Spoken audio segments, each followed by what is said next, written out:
안녕하세요. 여러분 오늘 귀궁 5화 재미있게 보셨나요? SBS 공식 예고편보다 신내림 받는 시기 조금 더 애달아서 강철이가 요즘 왜 입덕 부정기를 겪는지도 알겠더라고요. 오늘은 크게 5화 요약, 6화 예상 제 뇌피셜이죠. 그리고 팔척귀랑 그 맹인 술사에 대해서도 한번 이야기해볼까 합니다.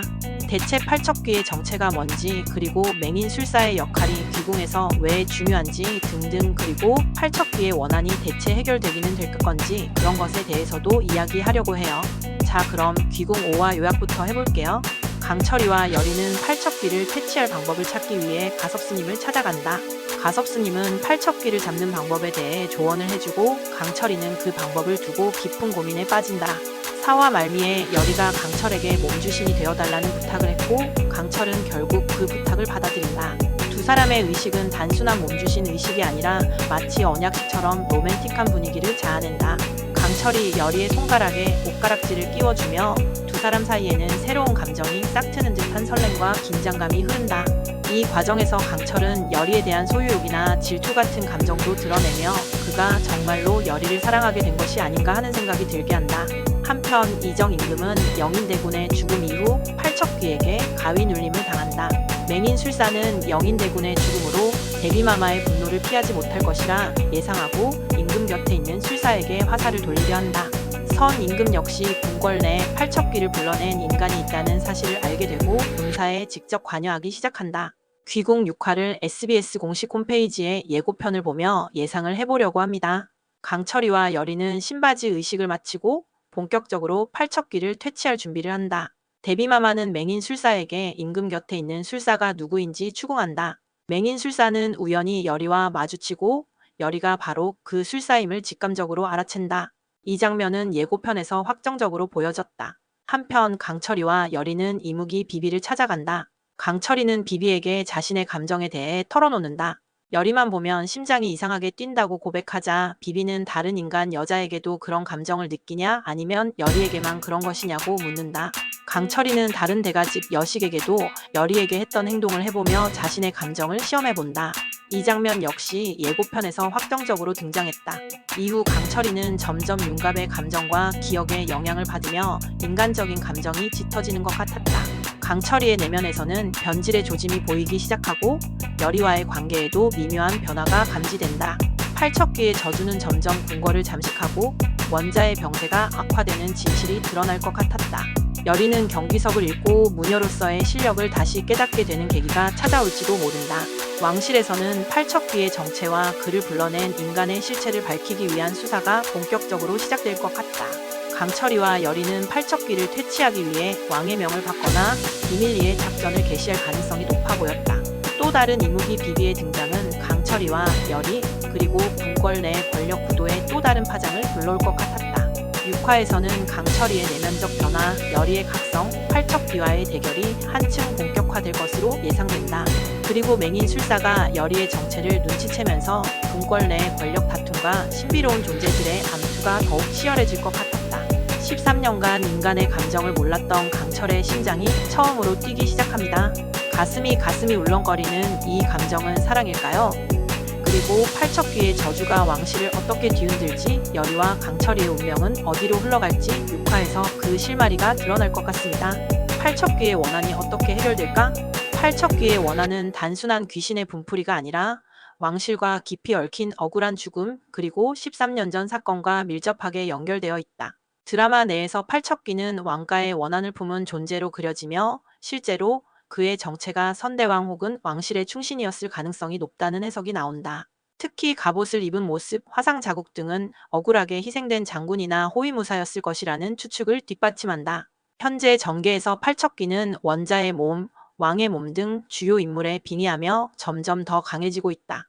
이를 해결하기 위해 강철이와 여리는 무구무당의 의뢰 도구인 언월도와 경기석 등 특별한 테마 도구를 찾으러 떠났고 여리는 자신의 실력을 각성하며 팔척귀와 맞서고 있다.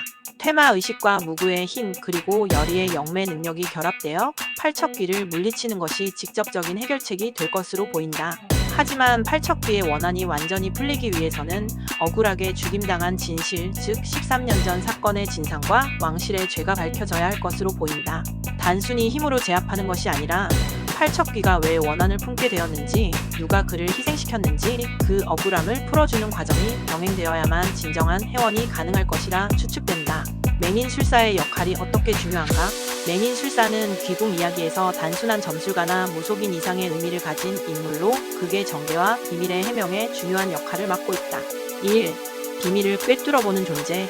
조선시대의 맹인은 일반적으로 점술가나 악공 등 전문직에 종사하며 시각 대신 뛰어난 직감과 통찰력을 가진 인물로 인식되었다.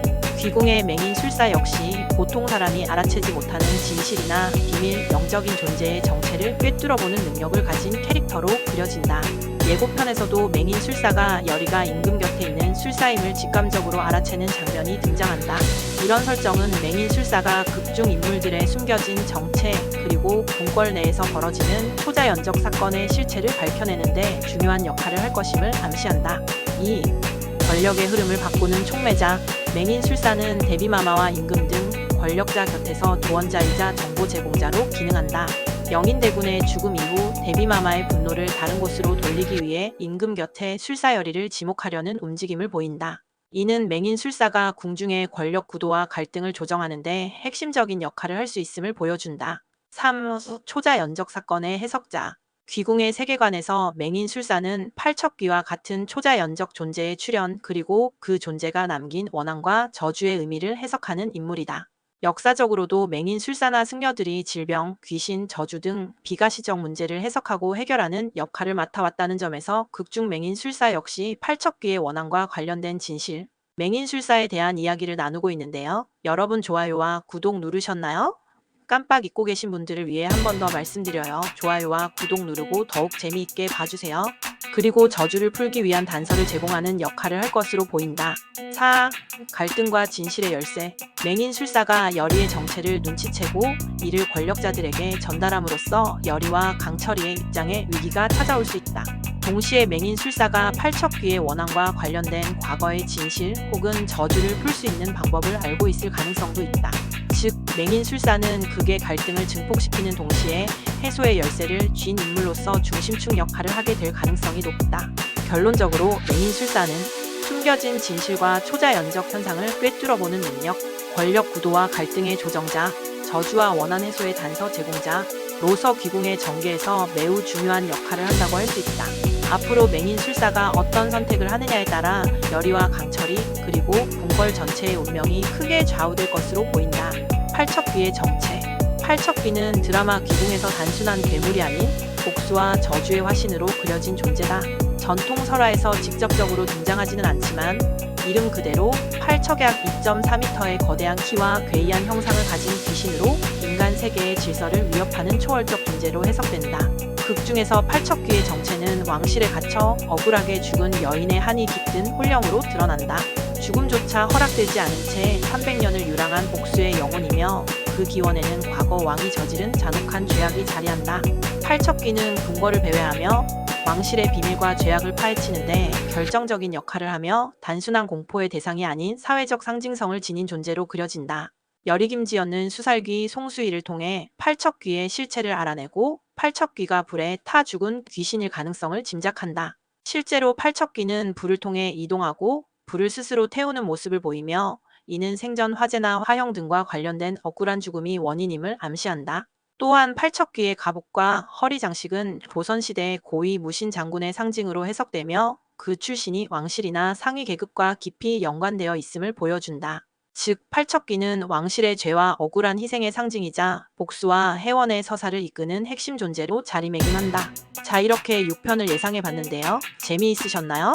6편은 5월 3일 밤 9시 55분 SBS 채널에서 보실 수 있고 오늘 저도 다른 일이 있어서 본방을 시청하지는 못했는데요. 바로 넷플릭스에 올라와서 많이 기다리지 않고 본방 끝나자마자 볼 수 있었습니다. 덕분에 여러분께 바로 리뷰를 할 수 있었네요. 재미있으셨으면 좋아요, 구독 꼭 눌러주세요.